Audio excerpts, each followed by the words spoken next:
This is already the third longest government shutdown in U.S. history, and one congressman I spoke with tells me there's no end in sight. Democrats and Republicans in Congress pointing fingers at one another for the government shutdown. It's a really frustrating process. The Democrat shutdown. The shutdown is nearing its fourth week now, leaving 900,000 federal workers without pay or laid off. The U.S. House passed a spending bill to keep the government open, but that legislation has failed to pass in the Senate 10 times now.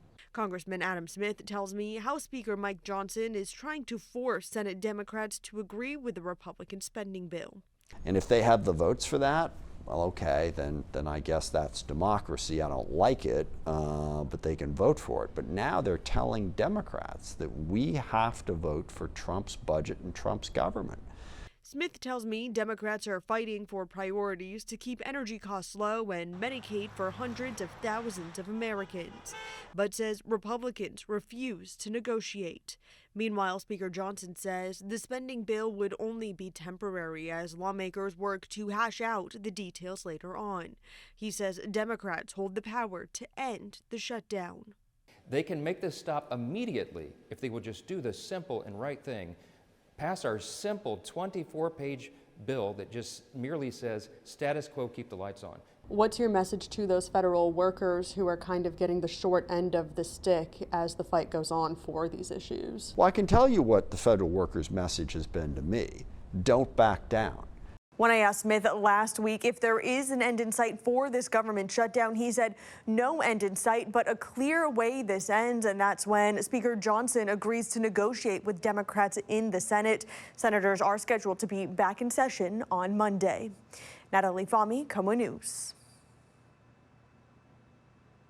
Food bank collecting donations for federal workers affected by the government shutdown. Harry Reid International began collecting donations at its pantry on Thursday and plans to open Monday morning to distribute essential items for those workers in need. That includes everything from food to toiletries, baby products, and pet food. For now, TSA agents and air traffic controllers at the airport are still on the job, but they are working without paychecks. A spokesperson for the Clark County Department of Aviation said operations at Harry Reid are also running smoothly. We decided to do a donation drive, a food and essentials pantry for our federal employees. We began yesterday, and it's going to go through Sunday for collections. And then Monday, the 20th, we're going to be opening it up for our federal employees to come get the essentials that they need. So non-perishable food items, we're accepting gift cards for retail, for gas, for grocery stores, baby supplies, all the things that they need to help get them by during this government shutdown. I mean, there's things like pet care. A lot of people have pets, you know, we got to take care of them as well. Baby formula, diapers, wipes, toiletries, you know, like toilet paper, paper towels, soap, dish soap, and then food items as well.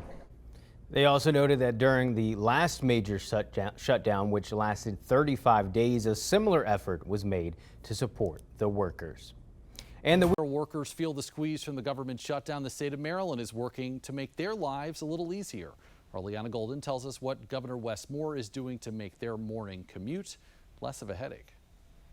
For some commuters in Maryland, it was jaw-dropping news. So I think that's very good. Grace Wright, shocked and relieved to hear that the Maryland Transit Administration will now offer free MARC trains and commuter bus service to federal workers, those who still have their jobs. And I think for federal workers, that's great for them. Like, I'm really happy to hear that. I didn't know that, so that's very exciting. Governor Wes Moore made the announcement at a job fair on Friday, hoping to ease the financial burden on those impacted by the ongoing shutdown. Free service to and from the district started over the weekend and will continue as long as the shutdown does. All you have to do is show your federal ID badge to the train operator and you're good to go. They don't have to worry about getting to their job. So let's look at the numbers in Maryland, where the federal government is the state's largest employer. At the start of the year, 269,000 Maryland residents were federal employees, with more than 160,000 federal civilian jobs located in the state.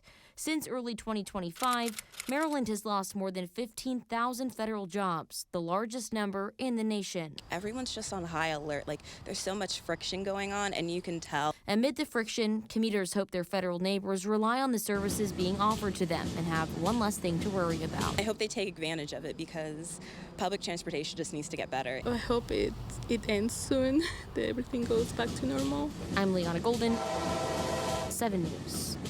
The government shutdown starting to be felt far away from Washington. I'm not sleeping at night. It's really, really hard. And I have a 15-year-old boy at home, and I don't know if you know anything about teenage boys, but they eat a lot. Furloughed federal workers in Kansas City raising their concerns, also laid out in this video released by the White House. We urge Congress to reopen the government. Every day this doesn't happen, it punishes us. We all have rent due, car payments, mortgages, and overall need to provide for our families. Not knowing when my next paycheck is coming has had us talk about possibly canceling my son's upcoming birthday party. While we are once again seeing TSA workers not getting paid, American farmers losing access to vital information and loans meant to help keep them afloat, and millions of Americans at risk of losing their SNAP benefits, President Trump did redirect $300 million in tariff revenue to some food assistance, also shielding federal law enforcement and military members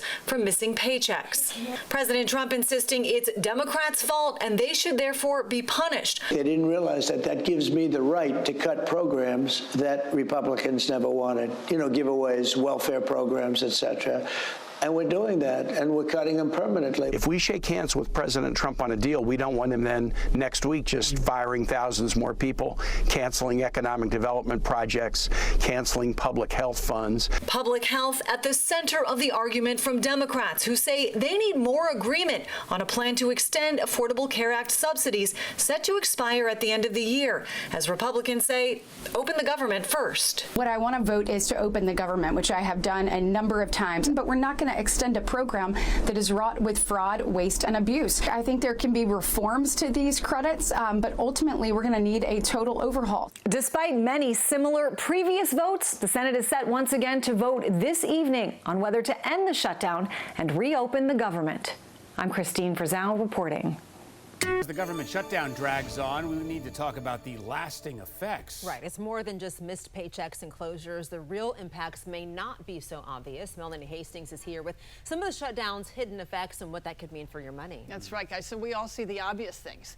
The national parks are closed, federal buildings are closed, and federal workers are not getting their paychecks. But what I found out is that the lasting effects of the government shutdown run a lot deeper than that. The real pain comes afterwards when furloughed employees lose morale. UVA's Darden Business School professor Chris Herpford told me while federal workers return to their jobs after a shutdown, almost immediately, many start looking for work outside of the government. They will explicitly say, hey, I'm fed up. I'm going to look for better jobs elsewhere. This brain drain of highly skilled workers costs all of us. It's both young, highly qualified, high potentials and older leaders with a lot of experience. And the result is that the government works less well, affecting all of us. Herpford says for every employee that leaves, the government spends 250% as much money as they save to rehire from the outside. And that shock to morale is as big as a 10% drop in wages. It's like a bipartisan issue. Like no matter what your view is of the federal government, if you like it or if you want it to shrink, shutdowns are not the right way to shrink the government. The cost is enormous. It's hidden. Now, several bills have been introduced in both the House and the Senate to prevent government shutdowns from happening, though none has been enacted into law just yet. But what is encouraging, guys, these are bipartisan bills. So everybody is agreeing government shutdowns have to end. Yeah, so maybe in the future. We're going to see some cracks in the system here as this thing drags on even longer. All right, thanks, Mel.